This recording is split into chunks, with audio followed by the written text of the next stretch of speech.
네, 안녕하십니까. 오늘은 현장 일용직 1개월 8일 기준에 대해서 체크해 보겠습니다.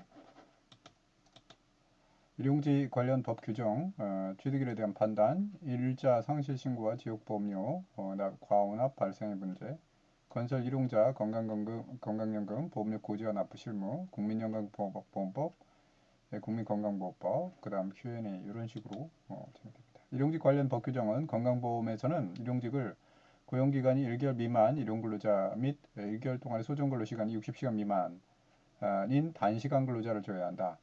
이렇게 되어 있습니다. 그러니까 1개월 미만인 일용근로자가 빠지고요. 그러니까 거꾸로 해석을 할 줄 아셔야 되는데 1개월 이상인 일용근로자는 해당이 된다 이런 얘기고요. 1개월 동안 소정근로시간 60시간 미만인 자를 뺀다 이런 얘기는 60시간 넘어가면 건강보험에 해당이 된다 이거죠. 그러니까 단시간 근로자의 경우에는 60시간이 넘어가면 건강보험에 해당이 되고 일용근로자는 1개월이 넘어가면 해당이 된다. 그러면 여기서 일용근로자인지 단시간 근로자인지 구별하는 개념을 알고 계셔야 된다는 전제조건이겠죠. 실무에서 그건 또 따로 설명을 다음 기회에 드리겠습니다. 국민연금은 1개월 이상 계속 사용되면서 1개월 동안의 근로일수가 8일 이상인 근로자 이렇게 돼 있죠. 그래서 1개월 이상 조건하고 8일 조건 이렇게 돼 있는데 법이 또 바뀌어서 추가적으로 소득기준 220만 원이 추가돼 있죠. 그래서 1개월 이상 근로자이면서 8일 이상이 아니라 미만이다. 그럼 원래 제외가 되겠죠. 지금 현행 규정은.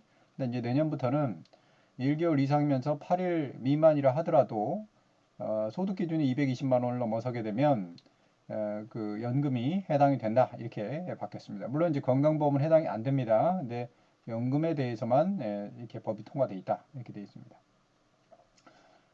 그래서 전체적으로 얘기한 부분은 뭐 삭제가 되겠죠. 근데 8일 이상 근무를 판단할 경우 사업장 적용 신고된 현장, 사업장 적용 신고된 현장, 건설 현장의 경우에는 건설 현장이라면 현장별로 8일을 이렇게 적용한다 이런 얘기죠.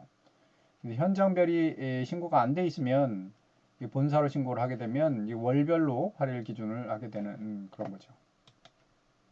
그래서 예를 들어서 케이스에 보면 10월 2일부터 11월 1일까지의 기간 동안 8일 근무했다. 그러면 이제 1개월이 되겠죠. 그 다음 8일 근무했죠. 그러면 두 가지 조건 만족하니까 취득은 건강보험을 예를 들겠습니다. 일단 국민연금법 바뀌었으니까 10월 2일부터 취득을 하죠.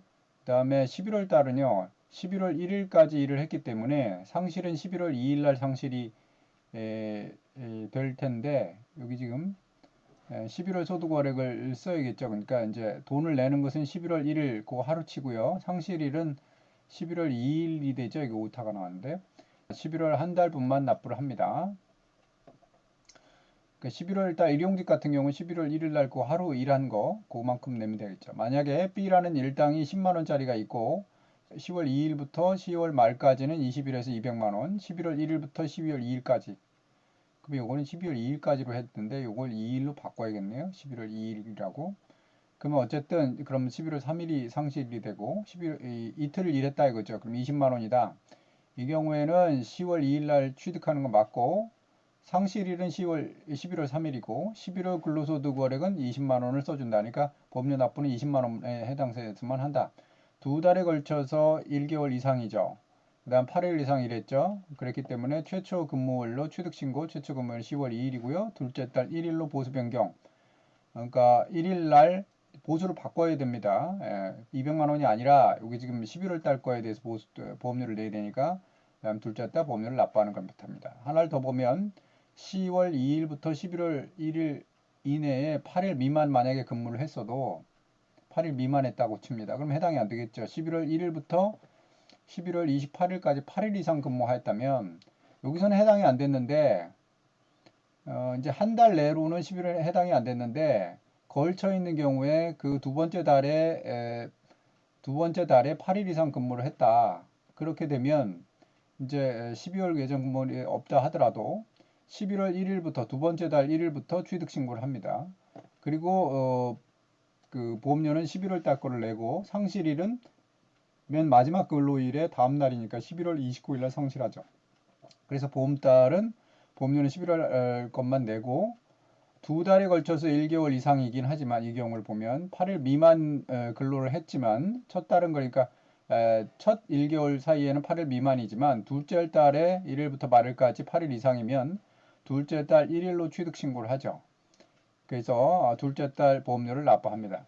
따라서 노임대장을 만약에 말일 기준으로 받는 것이 현장에서 훨씬 더 용이하다 이런 얘기죠. 요런 경우의 패턴이 한 달치를 다 따지니까 11월 달치를 다 따질 수가 있잖아요. 만약에 노임대장을 25일까지 기준으로 받는다. 그렇게 되면은 이제 11월 거를 전체적으로 파악을 못하니까 불편하다 이런 얘기죠. 노임대장은 만일 기준이 괜찮겠다. 또 8일 이상 일했지만 1개월 이상이 아니다. 거꾸로 8일은 이미 충족을 했지만 1개월이 아직 안 됐다. 그러면 여기서 바로 끝나는 게 아니라 해당이 안 된다 이렇게 생각하시면 안 되고 다음 1개월을 더 따져보고 체크를 할 수 있도록 되어 있습니다. 오늘 일단 여기까지 하고요.